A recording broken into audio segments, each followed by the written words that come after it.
नीरव सुबह थी। हल्की सी धुन हवा में तैर रही थी, मानो आने वाली कहानी के हर मोड़ की गवाही देने आई हो। शहर की सब्जी मंडी रोज की तरह जाग चुकी थी। सबसे आगे सबसे चमकदार ठेले पर दिवाकर खड़ा था। उसकी सब्जियां ताजी थी, रंगों से भरी, जैसे मिट्टी ने अपनी पूरी नेमत उस पर लुटा दी हो।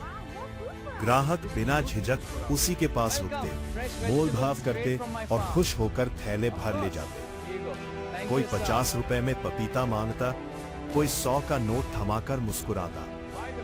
उसी के बगल में भैरव का ठेला था। दिन भर में इक्का दुक्का ग्राहक ही आते। उसकी सब्जियों में वो दम नहीं था, वो ताजगी नहीं थी। वजह भी वही थी, रासायनिक खाद, जल्द मुनाफे की लालसा। उसकी फसल न स्वाद में टिकती, न भरोसे में। कम आमदनी और बढ़ती जलन ने उसके दिल में एक गांठ बांध दी थी। हर बार जब वो दिवाकर को ग्राहकों से घिरा देखता, उसके भीतर कुछ टूटता और कुछ काला सा उगाता। एक दिन सरकारी योजना की चर्चा फैल गई। कहा गया कि अच्छी गुणवत्ता के बीज मिलेंगे, कम दाम में, खेतों की किस्मत बदलेगी। भैरव ने मन ही मन सोचा, अगर बीज अच्छे मिल जाएं, तो शायद हालात बदले। उसने दिवाकर से कहा, डर किस बात का, चलो बीज लेने चलते हैं। वह उसे साथ ले गए। सरकारी भंडार से कुछ पैकेट दिलाए और अलग हो गए। दिन बीतते ही अखबार में एक खबर छपी, सरकारी बीज भंडार से चोरी। भैरव का दिल धक से रह गया। उसने अखबार मोड़ा और सीधा दिवाकर के पास पहुंचा। देखो, उसने डर फैलाते हुए कहा, तुम्हारे पास भी वही पैकेट है, पुलिस तुम्हें भी पकड़ सकती है। दिवाकर घबरा गया, पर ये तो तुमने दिए थे। भैरव ने कंधे उचका दिए। पुलिस ये थोड़ी जानेगी, अभी मामला ठंडा होने तक तुम यहां से दूर चले जाओ। दिवाकर असहाय था। जाऊं तो कहां? भैरव ने उसे दूर जंगल की ओर ले चला, जहां अंग्रेजों के जमाने का एक पुराना खंडहर पड़ा था। यही छिपे रहो, उसने कहा, मैं बुला लूंगा। दिवाकर ने कृतज्ञता से हाथ जोड़ दिए। उसे क्या पता था कि ये दया नहीं, अवसर की तैयारी है। दिवाकर के जाते ही भैरव ने अपना रंग दिखाया। उसने दाम बढ़ा दिए। अकड़ आ गई, लेना है तो लो, नहीं तो शहर से ले आओ। मजबूरी में लोग उसी से खरीदने लगे। भैरव ने हालात का पूरा फायदा उठाया।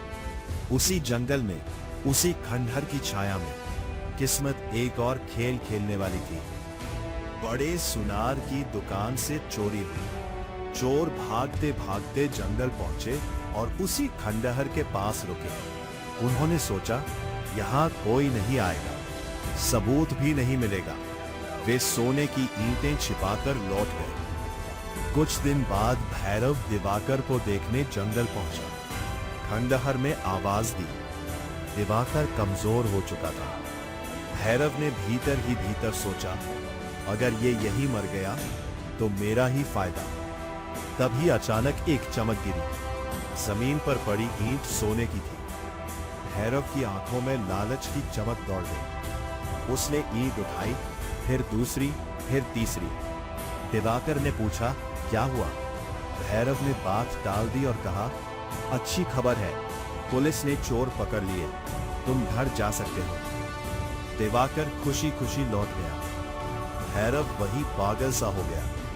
कल तक 50 की सब्जी, आज करोड़ों का सोना। वो ईंटें थैले में भरने लगा। तभी चोर लौट आए।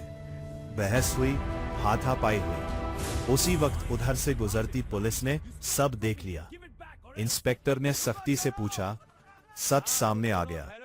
चोर भी पकड़े गए, भैरव भी। सोना असली मालिक को लौटा दिया गया।